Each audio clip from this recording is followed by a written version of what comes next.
নতুন এলাকায় ছড়াতে শুরু করেছে লস অ্যাঞ্জেলেসের আগুন।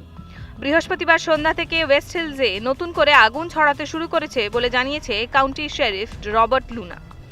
তার কথায় মনে হচ্ছে যেন পরমাণু বোমা ফেলা হয়েছে।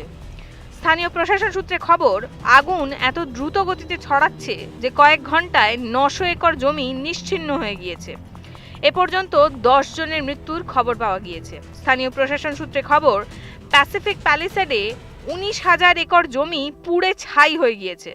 অন্যদিকে আল্টাডেনায় আগুনের গ্রাসে চলে গিয়েছে 13,000 একর জমি। এই দুই জায়গায় বসতি এলাকা আগুনের গ্রাসে চলে যাওয়ায় 10,000-এরও বেশি মানুষ গৃহহীন হয়ে গিয়েছেন। গত কয়েকদিন ধরে জ্বলতে থাকা ক্যালিফোর্নিয়ার আগুন সংকটকে নিয়ন্ত্রণে আনতে শেষমেশ ন্যাশনাল গার্ডকে ডাকা হয়েছে। লস অ্যাঞ্জেলেসের সবচেয়ে ক্ষতিগ্রস্ত এলাকা হলো প্যাসিফিক প্যালিসেড এবং আল্টাডেনা। এখানে প্যারিস হিলটন, অ্যান্থনি হপকিন্স, বিলি ক্রিস্টালের মতো বহু হলিউড তারকার বাসভবন রয়েছে। সেগুলিও আগুনের গ্রাসে চলে গিয়েছে। 1,80,000 বাসিন্দাকে উদ্ধার করা হয়েছে। লস অ্যাঞ্জেলেসের মেয়র ক্যারেন ব্যাস জানিয়েছেন, এটি নজিরবিহীন ঘটনা। এরকম আগে কোনো দিন দেখেননি। চারদিকে শুধু আগুন আর আগুন। নতুন নতুন এলাকায় ক্রমশ ছড়িয়ে পড়ছে সেই আগুন। দমকল কর্মীরা নিরন্তর চেষ্টা চালিয়ে যাচ্ছেন, কিন্তু আগুনের রূপ আরও ভয়াবহ হয়ে উঠছে। সবচেয়ে বেশি ক্ষতিগ্রস্ত হয়েছে প্যালিসেডস, আল্টাডেনা, প্যাসাডেনা এলাকা। দক্ষিণ ক্যালিফোর্নিয়ায় মোট ক্ষতিগ্রস্ত হয়েছে অন্তত 3 লক্ষ ঘরবাড়ি।